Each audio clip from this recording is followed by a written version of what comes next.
and the rains will come in their proper times. The earth will give forth its bounty.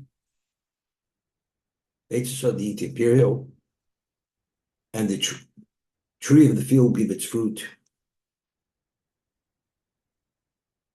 So Rashi over here explains what does it mean the rains will come at their times. To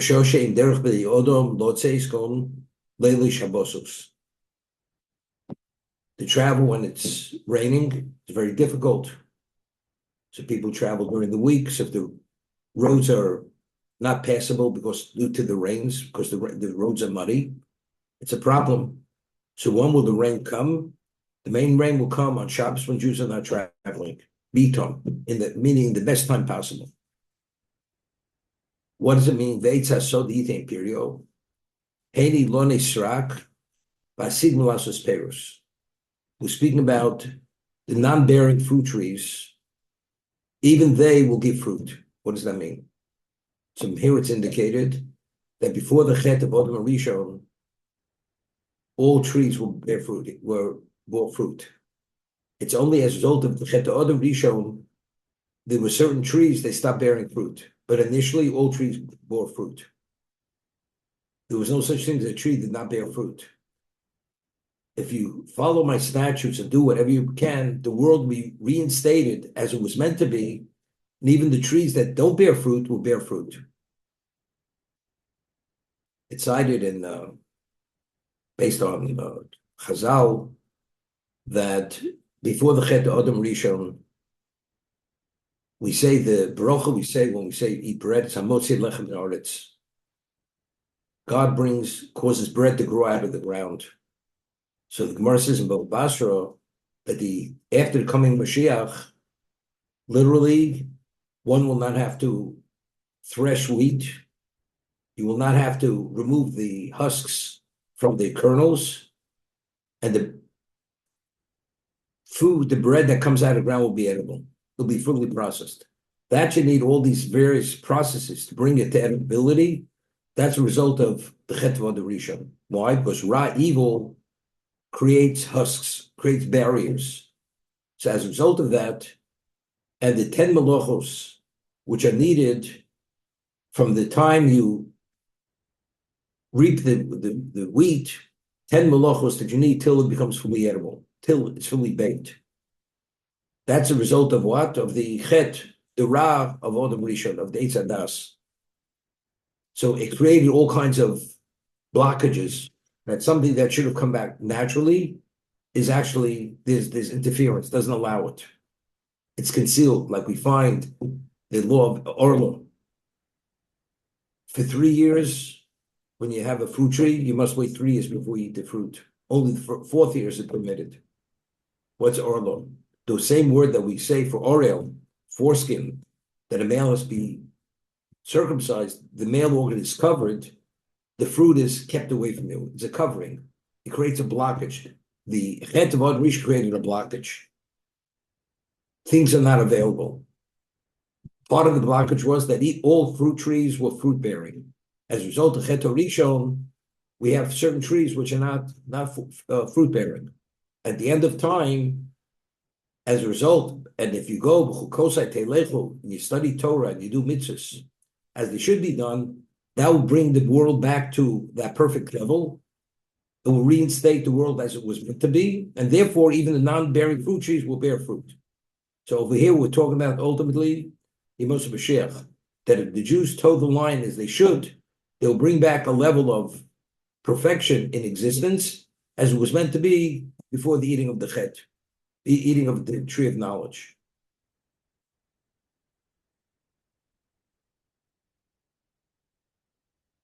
The Hisig Lochem Daish is Botzir, Uvotzi Yasig Zora, meaning the seasons are going to overlap. Daish means threshing.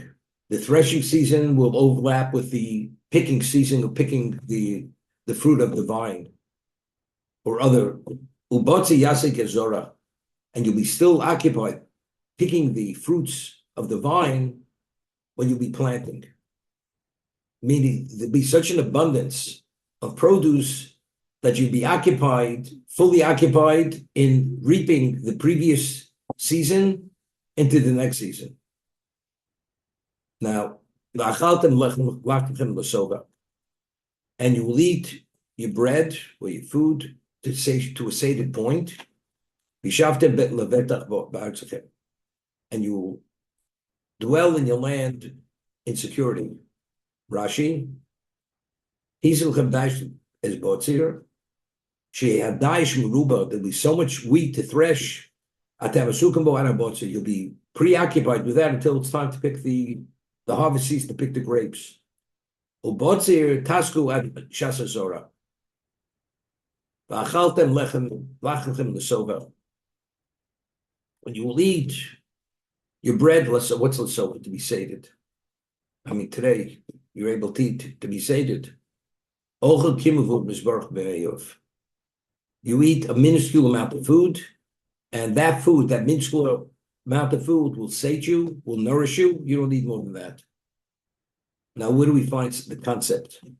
The Mishnah tells us in Yuma that as long as Shimon HaTzadik was alive, he officiated 40 years as Kohen Gadol, Nimsa Brocha B'lechem HaPanim.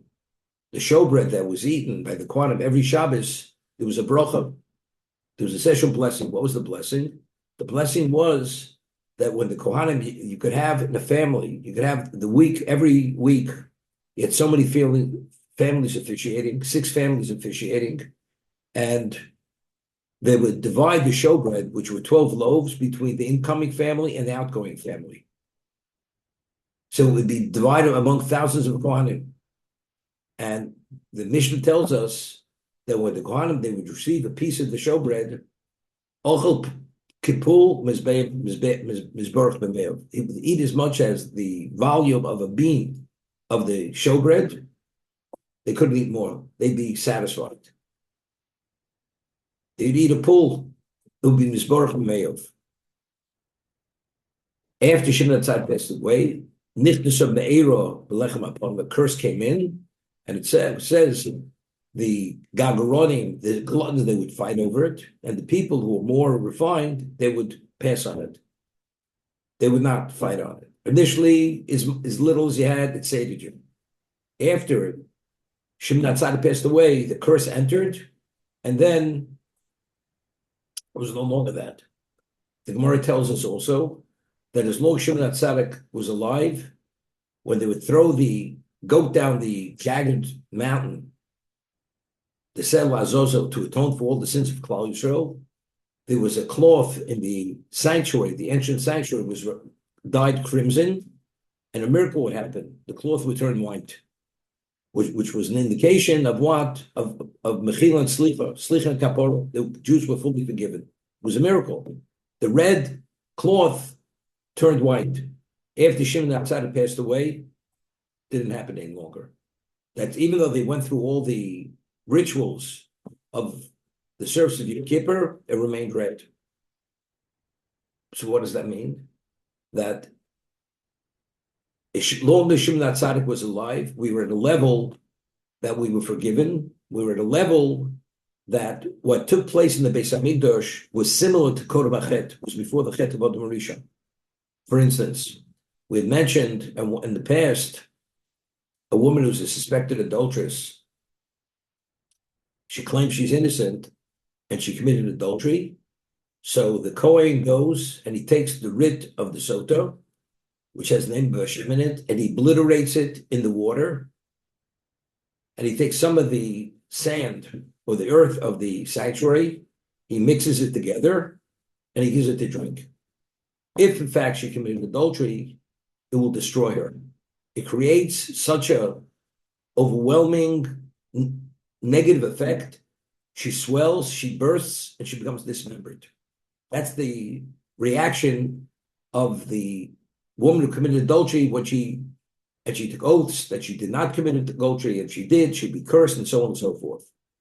So within the Or Chaim HaKadosh explains, based on Kabbalah, that we find when Hashem created the world, it says he separated between the waters, between the Mayim Elyonim, the Mayim Tachtonim, the upper waters and lower waters.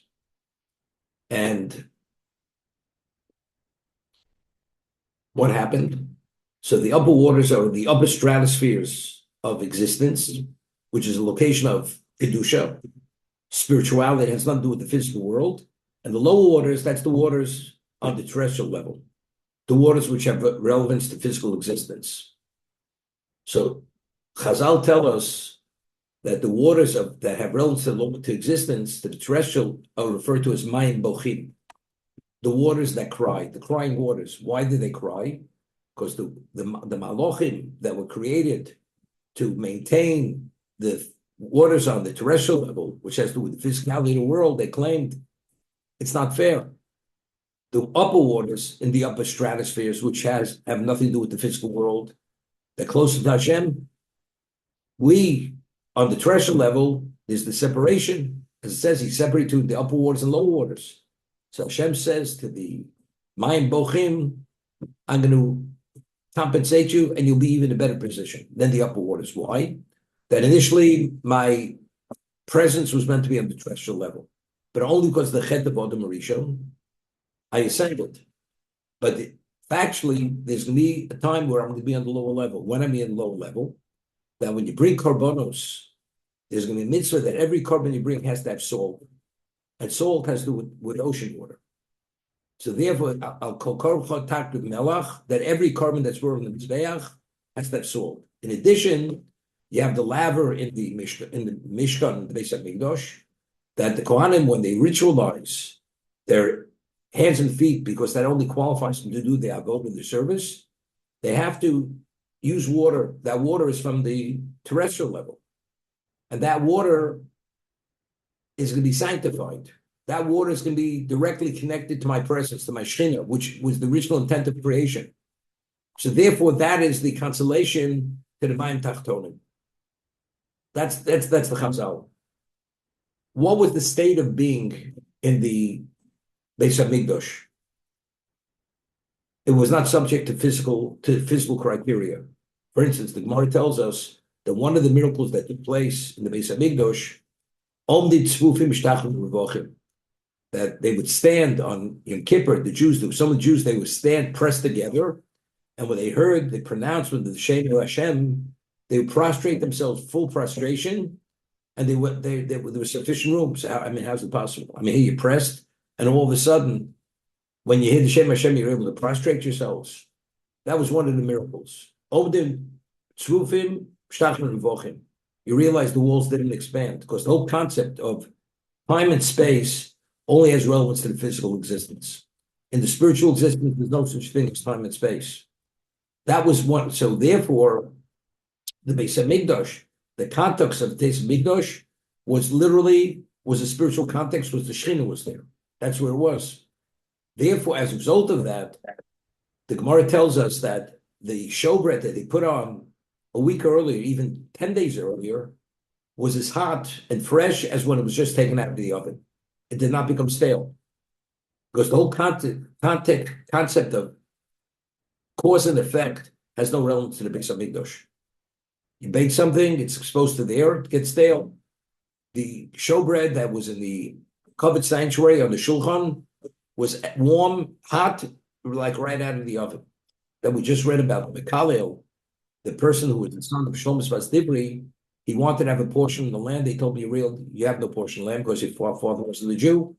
And it says he went out, and it's juxtaposed to the law of what? Of the Lechem Aponim. So Rashi on their sides comes out, what did he say? He says, doesn't make sense. A mortal king, when he eats fresh bread right out of the oven. And here, Hashem, who's the creator, the bread he has is stale bread. Sometimes it's 8 days later, 9 days later, depends on how it works out with Yom Tiv. And then he cursed God. He cursed. The question what the curse was. And what was it? What was the claim? He didn't understand. The Mishkan, the context of Mishkan was not affected by physical criteria. The bread was as fresh and as hot when it came out of the oven as when it was removed from the table when the Kohanim partook of it. That's what it was. Because it's Kodem Achet, Before the Chet Adam Rishon, where was the location of Hashem?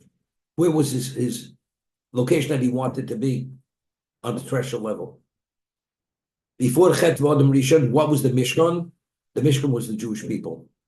Because we became putrefied as a result of Chet Egel, Hashem says, we need a medium. For me to have a relation with you, it has to go through the Mishkan or through the Beis HaMikdash. That's how it has to happen.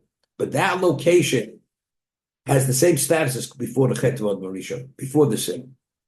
If that's the case, Achaltem L'Sova, you will eat a minuscule amount and you'll be sated. That's what's going to happen. How's that possible? I mean, the body needs, we're physical beings, we need so much nourishment, you need so many calories, so much volume of food. When you bring in your harvest, it's L'Sova. You'll be sated. The same words we find in Lechem Aponim, Ochel Pul V'Sovea. At the time of Shimon HaTzadik, because the Shechina was fully there, and the crimson cloth would turn white, you eat a minuscule amount, you were sated. That was the Kodem Achet.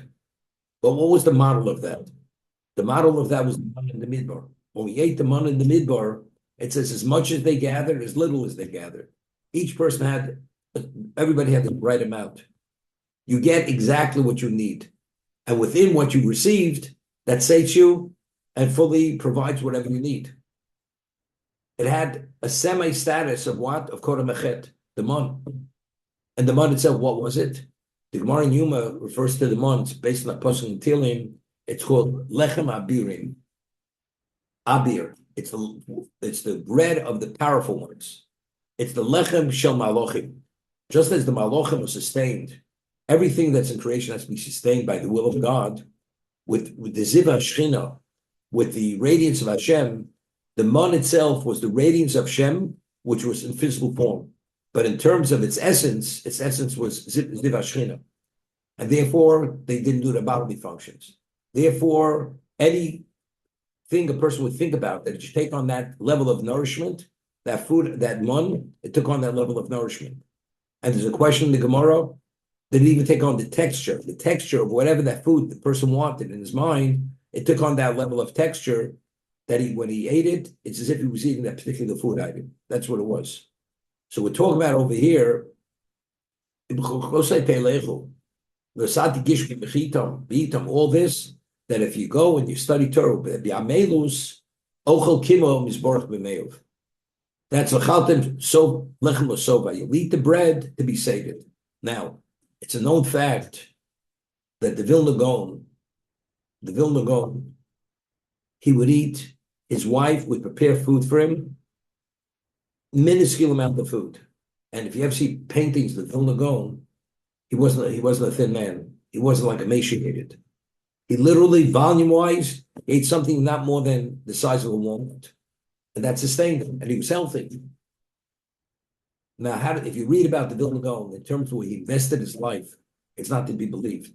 The Vilna Gaon slept 2 hours in a 24-hour period, never slept more than a half an hour at a time. He was fully immersed in learning at a level that we can't relate to. He merited a level of spirituality that he was the level of the Rishonim, of the earlier commentators. They once say, Rav Kalatsky, if you would classify the Vilna Gaon versus the Rishonim, who would you compare him to? At whose level was he at? So Rav Chaim Voloshin said, probably at the level of the Rashba, Rav Shlomo ben Adveris. He was that level. There was a woman, similar to the story of Rabbi Akiva. He was away for extended 12 years, and the neighbor of Rabbi Akiva's wife comes, and she wanted to create a little bit of a problem, throw a monkey wrench in the relationship. She says, what kind of husband do you have? He marries you, he abandons you for 12 years, she says.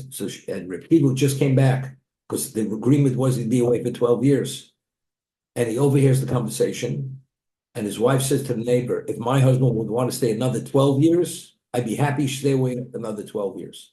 Reb Kiva, immediately when he heard that, he turned around, went back, came back 24 years later with 24,000 Talmidim. So there's a famous word from Rav Aaron Kotler, Zech Tzak Livrocho, I mean, you haven't seen your wife in 12 years. Come and say hello. And after hearing what she said, you go back for another 12 years. That's Rav Aaron Kotler's question that she asked. So Rav Aaron Kotler said, 12 and 12 is not 24 uninterrupted. The moment you have an interruption, it's already, you have to get back. You have to start over again. Even that slight degree of interruption interrupts the flow. It's a different level of flow. It's not at the original level. Therefore, Reb Kiva did not even come in to be touched by that relationship, because that would have somehow undermined the continuum which he was involved in. That's famous for Reb Kiva. So this neighbor of the Vilna Gaon's wife says, you're married to this man, you work like a slave, he learns all day, you hardly have a relation with him, and you prepare his food that he eats endless hours, and that's your relationship. What kind of relationship do you have? So she says to the woman, he says, this is a friendly laundered shirt of my husband's. This is a shirt he wore all week. All week. You tell me the difference between this shirt and that in terms of its level of cleanliness. She couldn't discern. The shirt he wore all week was as clean as the shirt that was freshly laundered. Meaning, the way he lived his life, he did not function as a normal human being. He merited a siyata d'shmaya that he was outside the realm of nature, outside the realm of nature of Vilna Gaon. That's where he lived. Therefore, a minuscule amount of food, he instructed his wife how to prepare the food. It was enough. There's a famous story with the Vilna Gaon. As I said, he hardly slept. So there were two young men who were the future Gedolim, and they hardly slept. And the mother got on their case, and it's not healthy. You're going to compromise your health. So he said, what about the Vilna Gaon? If you want to be this great Torah sage, you have to deny yourself sleep and invest yourself fully in Torah. So his mother went. His mother wasn't the one. She took two sons, and she took them to the Vilna Gaon to consult with them. The Vilna Gaon says, I want to explain to you something. I was endowed with a level of health which is ordinary. It doesn't exist in the world. Therefore, I don't need more than 2 hours a day, half an hour at a time.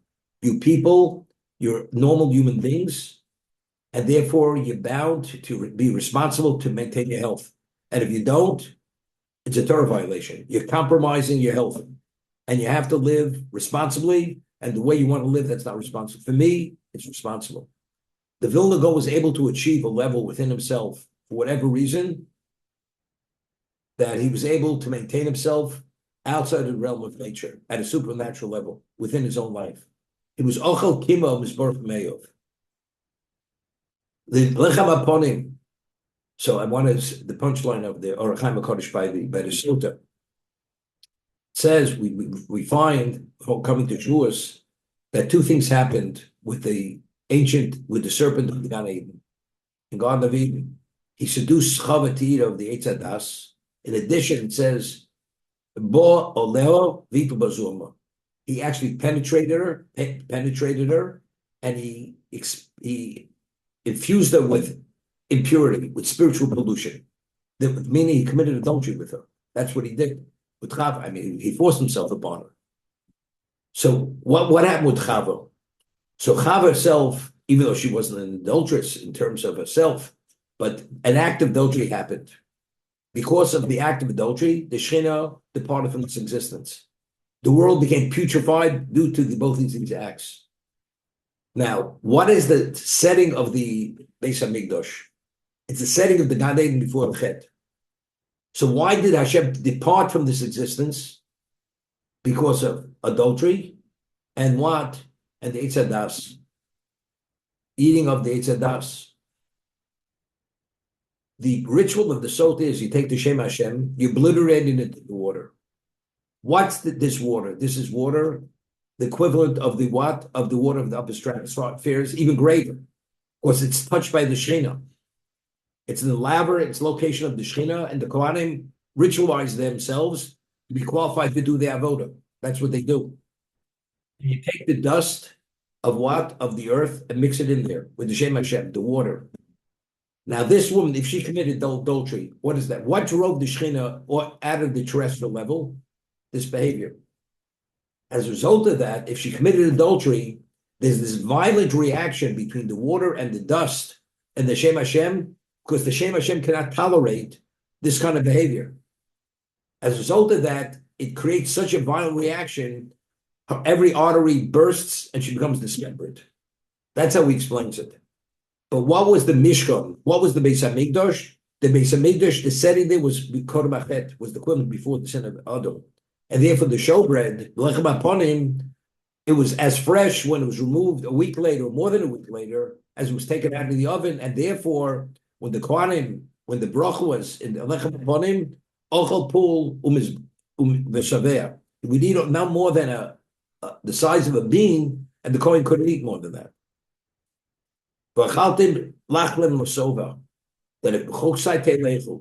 if you study Torah at that special level, toiling and everything else, you'll eat the minuscule amount and you'll be fully sated. So that was the mun, and as I mentioned now, that was lechem haponim.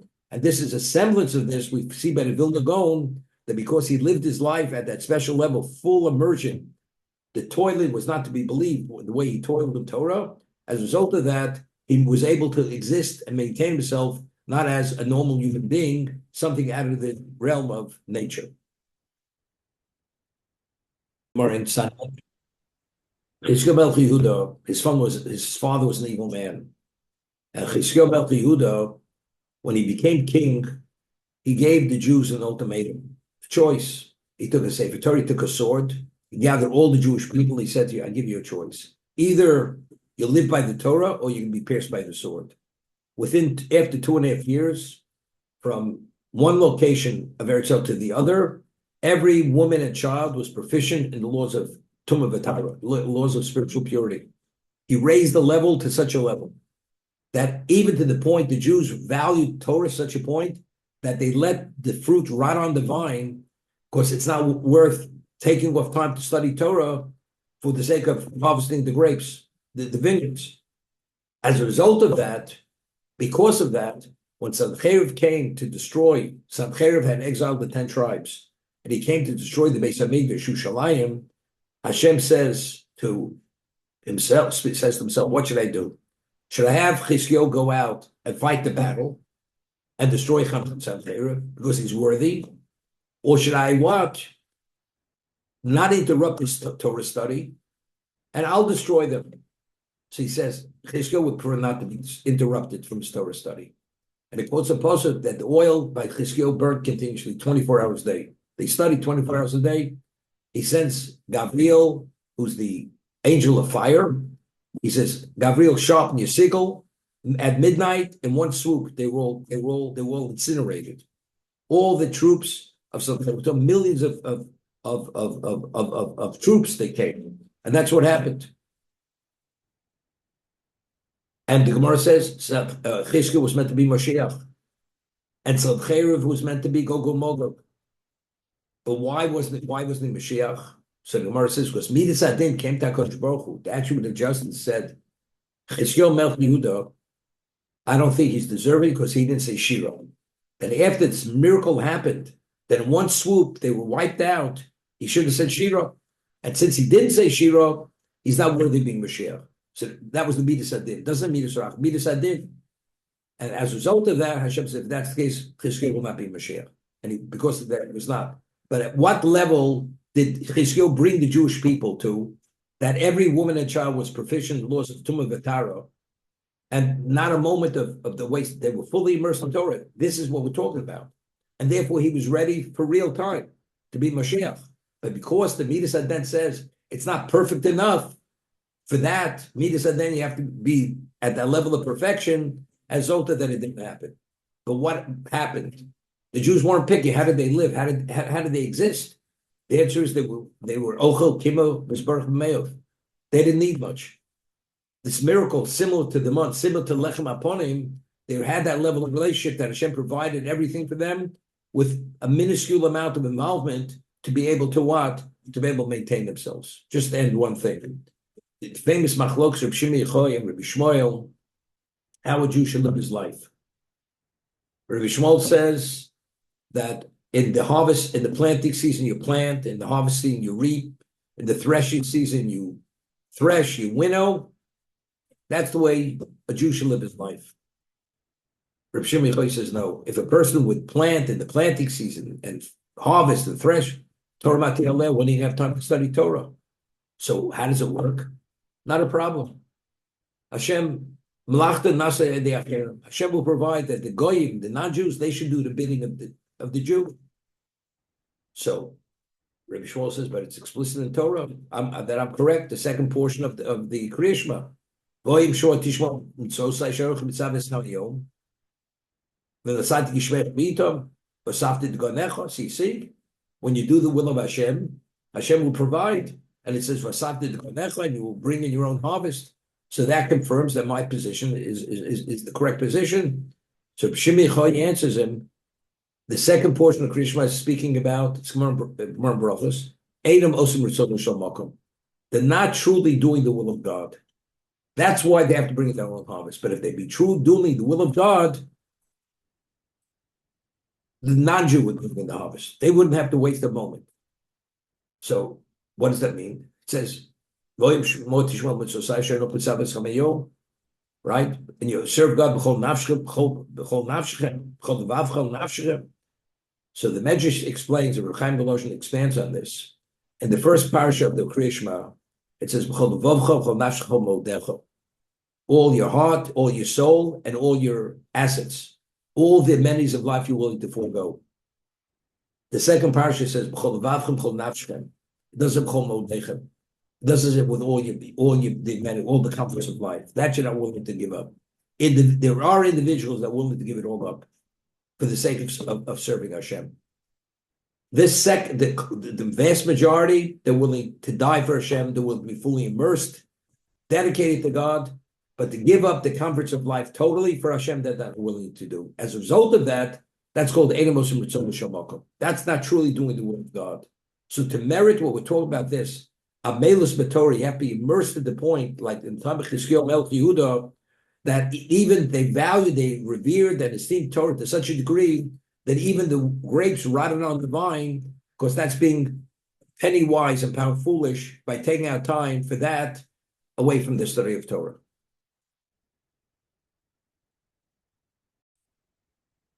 Blessed is the person whose faith is in Hashem, and Hashem is the source of his faith. Umina Yodua. He says it's an old fact. Person who gives two people equal power to be for oversight. O Yoser, Lasos Dover, multiple Minuyov Mufsad. It's not to be done. If one person has the responsibility and everything's dependent on him, it's going to be done right. But if multiple people are given the same responsibility, it's not going to be done right. Why? Because, the famous story, there was a town only had exactly 10 Jews for 1 million. They never missed. 11 Jews moved into town, there wasn't 1 million. Why? Because every Jew said, somebody's going to come. Is it possible the other person's not coming? So one person always somehow decided it was never one person did not come, and evidently he had more than one person didn't come. So he didn't have 1 million. The Gemara tells us in Bava Basra that a communal pot, it's Gemara in the second part in Bava Basra, is never hot, it's never cold. It's always tepid. Why? Because everybody says somebody else is going to stoke the coals. Everybody's relying on someone else. The whole story by Atzmas Yosef. Who was the one who took Atzmas Yosef? Moshe Rabbeinu. Right? Chacham Lev Yikach Mitzvot says Moshe Rabbeinu. I mean, you have hundreds of thousands of Jews. Everybody's borrowing gold and silver. But everybody knows you can't leave Egypt unless you have the Mitzvah Yosef. Where's everybody? See, people say, if you're talking about millions of Jews, you mean nobody's going to tend to the Atzmas Yosef, to the Mitzvah Yosef? So wherever everybody go? Everybody goes to put his hands to gather the gold. But Moshe Rabbeinu understood that. This is a problem. Therefore, Moshe being Chacham Leiv, Yikach Mitzvah, he went to get the prize. Because without Atzmas Yosef, we don't leave Egypt. And that's what he says. Your faith has to be only in Hashem. The moment you have faith in anybody else, automatically you're not relying on Hashem, because in the background you always have somebody else. The whole concept of chesed shalemis. Even when we do anything, you never know in the subconscious why we do it. There may be a slight degree of ulterior motive. It's not pure intent. So whatever the lishma is, to be chesed shalemis, that's only a person when you do chesed to a person who died, because that person they can't reciprocate. But anybody else, you never know when you may need that person, and at a certain subconscious level, that may be part of the decision why you're doing for that person. It's a similar idea. Okay, let's see the Mishnah.